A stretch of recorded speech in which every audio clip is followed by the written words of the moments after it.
Here's the silver squeeze. There is more silver that trades in the futures market by far on a daily basis than is around for good delivery in a quarter. There are some days where the futures market trades 200 times the amount of silver available for good delivery. These things cash settle. uh, it's important to know that. If they don't cash settle, what happens is that the market gets halted, and then the exchange forces a cash settlement at their price. Tying back into your intriguing opening comment about the silver market, December, it was great. I appreciate you sharing that story again of how during silver squeeze you cleared out the inventories, New York, Chicago, Boston, as I was reviewing earlier today, all of the piles we could find. Until then, you got accommodated by London and Zurich. So that's 2021. LBMA report comes out a couple months later, I believe in April, saying they were fears. We were, in their words, weeks away from running out. We've run a deficit since then. And then now the new thing that's happened since we last talked is we've seen this metal come out of London. Now some of it's still in New York, so it's not disappeared. But along with what you said in your opening statement about where you see silver headed, where does all of that leave us at this point now? It's a function of your sense of time, Chris. Uh, if you're asking me the question around the concept of a silver squeeze, here's the silver squeeze. There is more silver that trades in the futures market by far on a daily basis than is around for good delivery in a quarter. There are some days where the futures market trades 200 times the amount of silver available for good delivery. These things cash settle. It's important to know that. If they don't cash settle, what happens is that the market gets halted, and then the exchange forces a cash settlement at their price.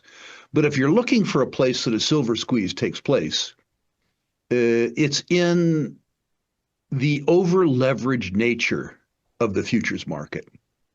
Yeah.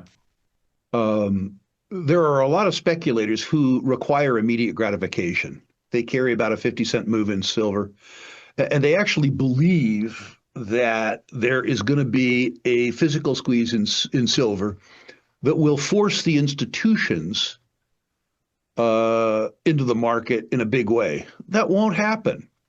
The futures exchanges operate in their own interest, in the interest of the dealers.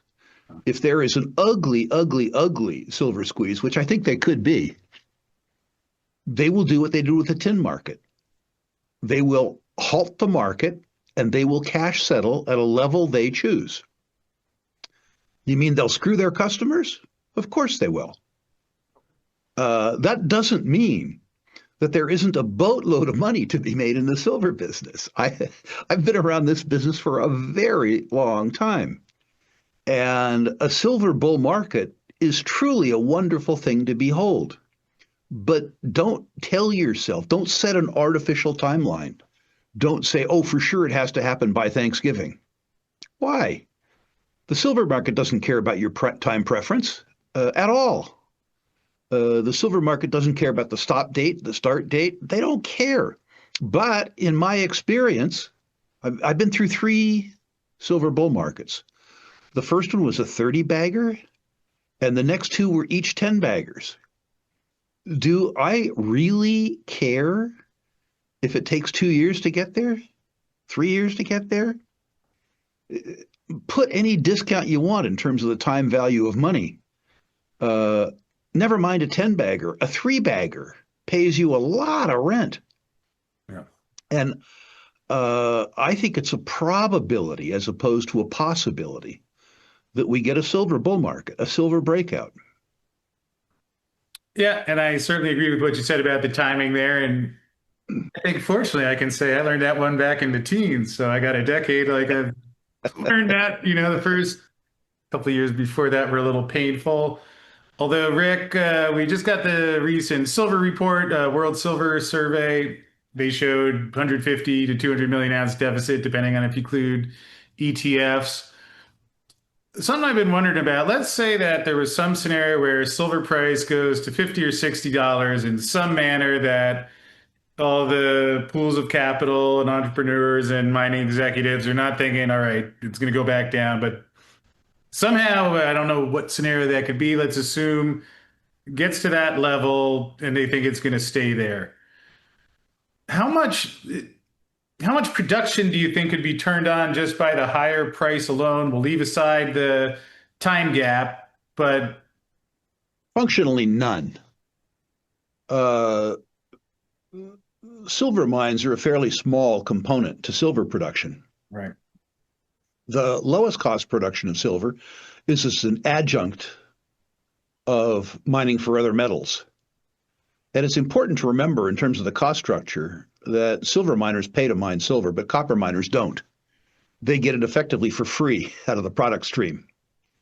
The other thing is that we do not now know, and we have never known, what the above ground supplies of silver are. What we do know is that high silver prices that are sustained brings that supply out. If you have a sense of history, you will remember back to the point in time when none other than Warren Buffett, who regards precious metals as pet rocks, bought between 15 and 20% of the world's reported above ground supplies of silver. And that imprimatur caused the silver market to go absolutely crazy. And 8, 9, 12, 15 months, something like that, all of a sudden the market got whacked. And of course, the precious metal guys said, oh, conspiracy, right? The banks or the international Jewish conspiracy or some, trilateral commission. That's not what happened. What happened was that India had a bad harvest or something like that. The silver price doubled in US dollar terms, and the rupiah fell by half against the US dollar. So the silver price in Indian terms went up fourfold, and that corresponded to a bad harvest, where the Indian peasantries had a choice between letting their children starve or selling their silver. The point is that the cure for high prices is always high prices. There is a lot of above ground inventory. Nobody knows how big it is. Nobody knows. But one can be assured, particularly if there's weakness in the Indian currency, which seems to be epidemic, it seems to be a continuum, that at some price, some of that Indian inventory will find its way from India to Dubai, into refiners, and will find its way here. But I don't think that happens under a 50 handle, might not happen under a 75 handle. It takes a good stout move. It took 100% move in the 80s. Yeah. Yeah, and one other question along those lines, just in terms of, let's say stuff was turned on, can you give a time or a time range rather of just so people can understand how long it takes from, let's say, a new project that you're out exploring till that actually gets into production? Well, if it's in the United States, permitting can take 20 years. That's before you build it. If you do it in the free world, somewhere like Peru, well, actually, it could take you 3 years to get a drilling permit in Peru. Suffice it to say, we don't have a lot of silver discoveries. There are 3 large undeveloped silver deposits that I know of in the world. Those could be turned into production or returned to production in the case of Cascabel very quickly. But beyond that, you're talking, well, first of all, you have to discover the stuff because there aren't very many discoveries made. Then you have to permit it, then you have to finance it, then you have to build it, then you have to turn it on. A decade is a conservative estimate. Okay. Now you have some good deposits that I haven't talked about. You have 3 good deposits that I haven't talked about. And you have maybe 20 marginal deposits. Those marginal deposits would, of course, get skated on side with a $50 or $60 silver price. But remember that primary silver production is 17 or 18% of total silver supply. the supply that comes from primary production kind of doesn't make a difference Right. to the overall silver market. Higher silver prices probably constrain industrial demand.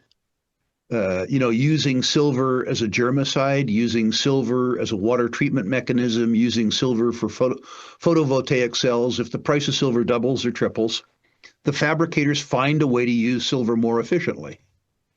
So you need to understand that. But in my experience, what moves silver is the generalist investor becoming attracted to the precious metals narrative and coming into our space. There is never enough supply to cover that demand for some period of time. And the response is that the price explodes. And ironically, for a while, when that price explodes, which is to say the prices go higher, it attracts more demand. As irrelevant as that, I mean, as hard to believe as that is, it's true. If you were shopping for a winter coat and they doubled the price, you'd be less inclined to buy. But when people buy financial assets and somebody doubles the prices, they're more inclined to buy. Stupid, but true.